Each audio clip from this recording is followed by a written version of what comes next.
within the radius of a few miles, especially pregnant women, should be told that there is a significantly increased risk to their babies, and that women who are carrying babies should be evacuated from within a few mile radius around that plant. Nothing is riskless, but when one weighs the risks overall, the advantages of nuclear power exceed the risks. The situation is more complex than the company first led us to believe. We are taking more tests, and at this point we believe there is still no danger to the public health. Metropolitan Edison has given you and us conflicting information. The new information is this. The accident sent ionized radiation beaming through the plant's 4-foot-thick walls.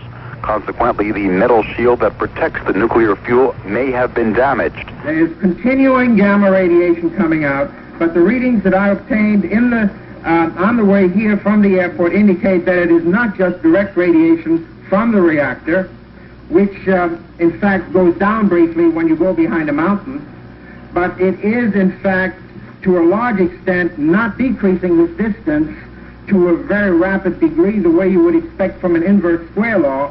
So what we're dealing with is fallout, plain old bomb kind of fallout. And the source of leakage radiation is coming from our auxiliary building and some water that's accumulated on the floor. We're presently pumping that up. That'll be contained in tanks. And once that's accomplished, well, then the radiation level releases should stop. The only way it will show up will probably be in the milk. There will be small increases in radioactive iodine in the milk because there is an accumulation factor in the milk, just like there was during the fallout incident.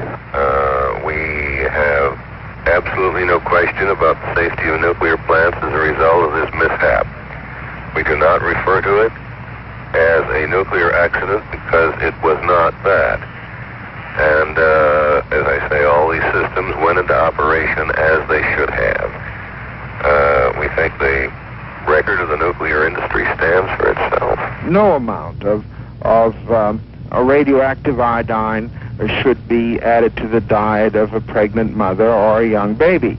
The principal concern is that the material goes to the thyroid and will ever so slightly lower the function of the thyroid, and it can lead to some degree of retardation and growth, not tremendously serious. It would be difficult to detect, but it can lead to some degree of mental retardation, and that's why it is not a good idea during times when there's radioactive fallout in the air from bomb testing or from nuclear releases to use fresh milk if one is pregnant. Ionizing radiation changes the electrical charge and the chemicals in your cells.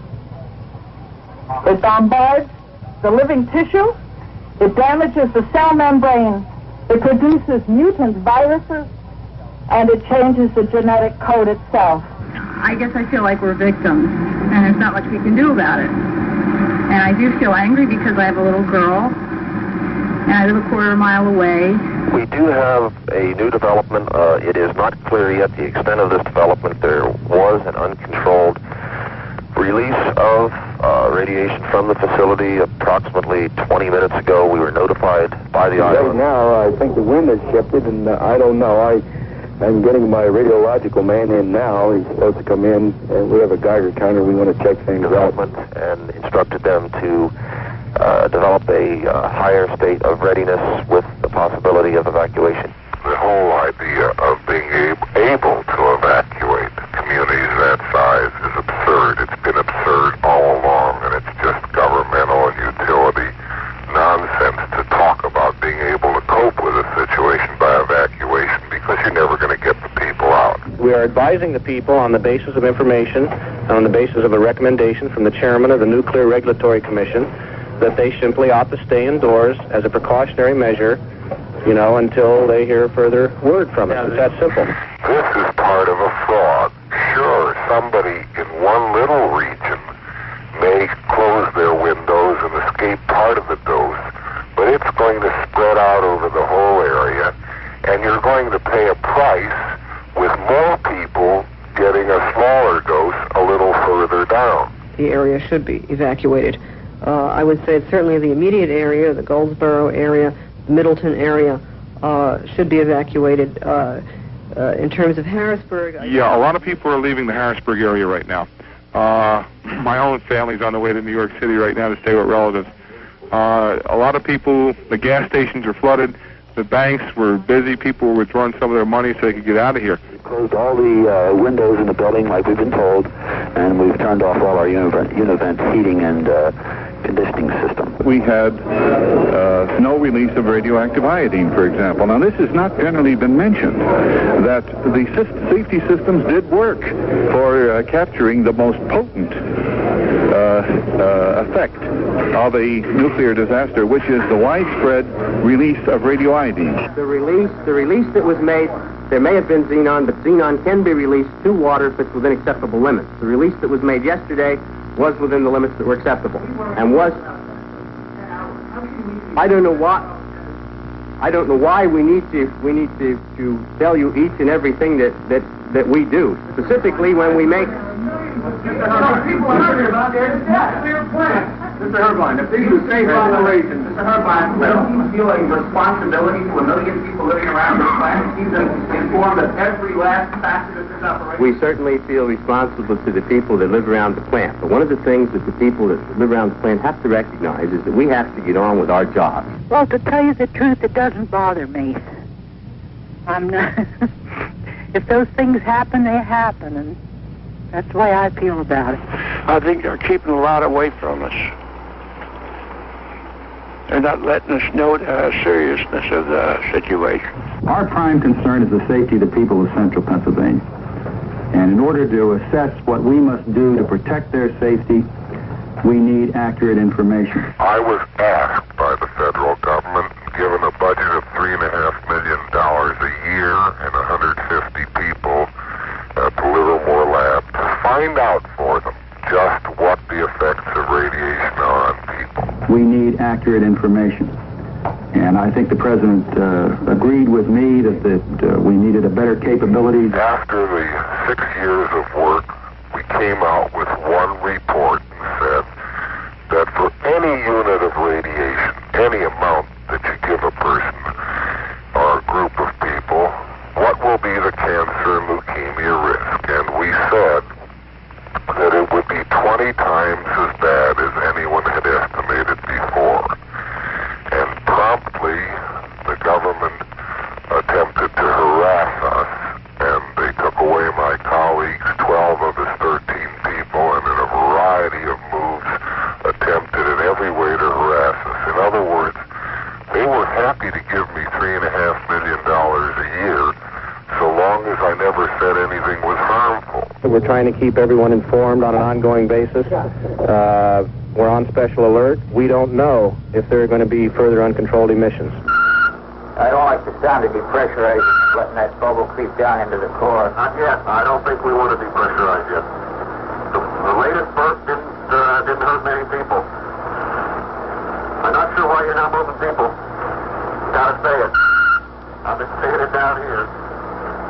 I don't know what we're protecting at this point. I think we ought to be moving people. How far out? How far out? Well, I'd get them downwind, and unfortunately the wind is still meandering. And at these dose levels, that's probably not bad because it's dispersing. Yeah. But southwind, how far? It's going to kill any people after 10 miles. There aren't that many people, and these people they've had 2 days to get ready, and they scared 40,000. Based on advice of the chairman of the NRC, and in the interest of taking every precaution, I am advising those who may be particularly susceptible to the effects of any radiation, that is, pregnant women and preschool-aged children, to leave the area within a 5-mile radius of the 3 Mile Island facility until further notice. Well, I'm frightened. I live over here in the next street in an apartment over there, but I'm frightened, to tell you the truth. Are you going to leave? No, I got no other place to go. I'm a widower. Or let me stress once again that the historic record of nuclear power has been an excellent one.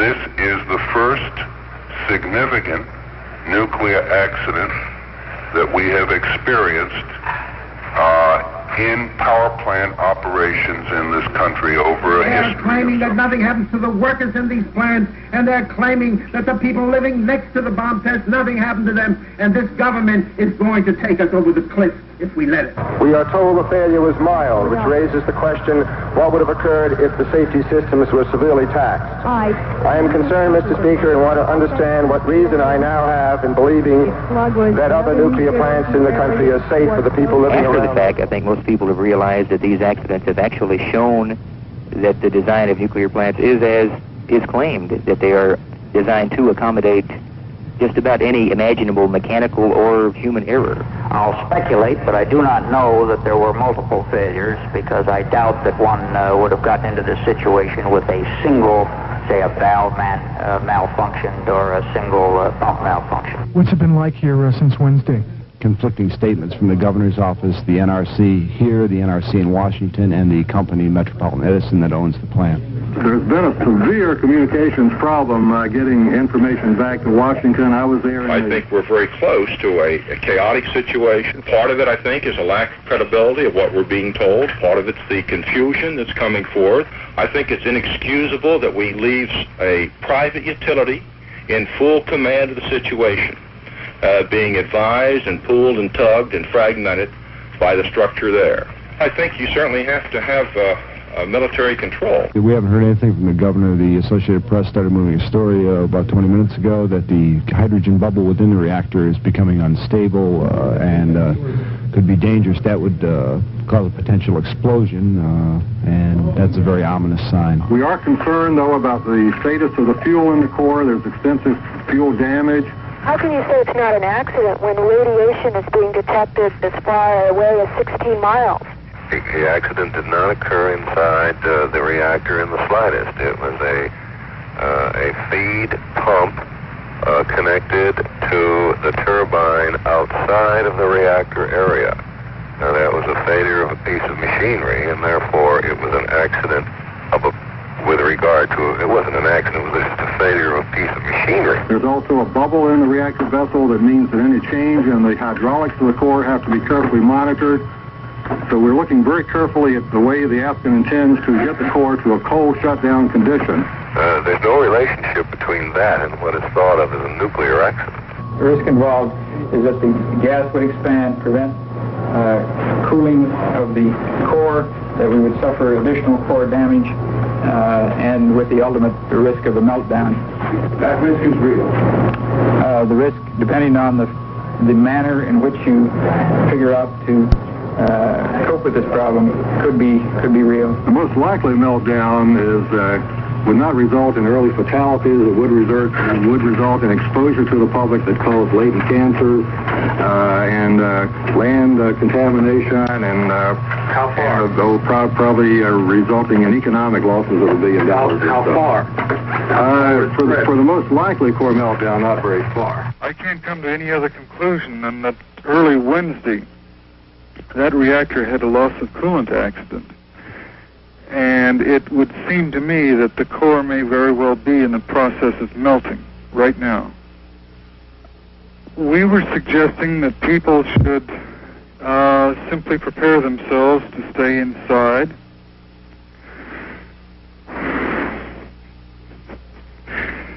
To get... Excuse me.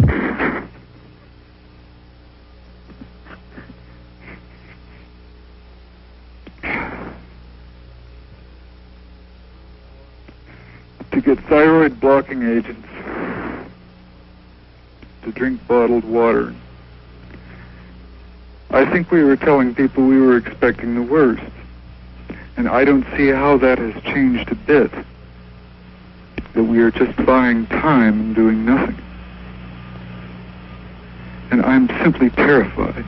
The release of radioactivity would be astronomical. People within a few miles would all die. There would be a hazard of enormous increase in cancer risk out to anywhere from 20 to 100 miles in the downwind direction, and you'll really have to evacuate as many as possible, maybe 1 million people. That kind of evacuation probably won't be possible. Yes, but that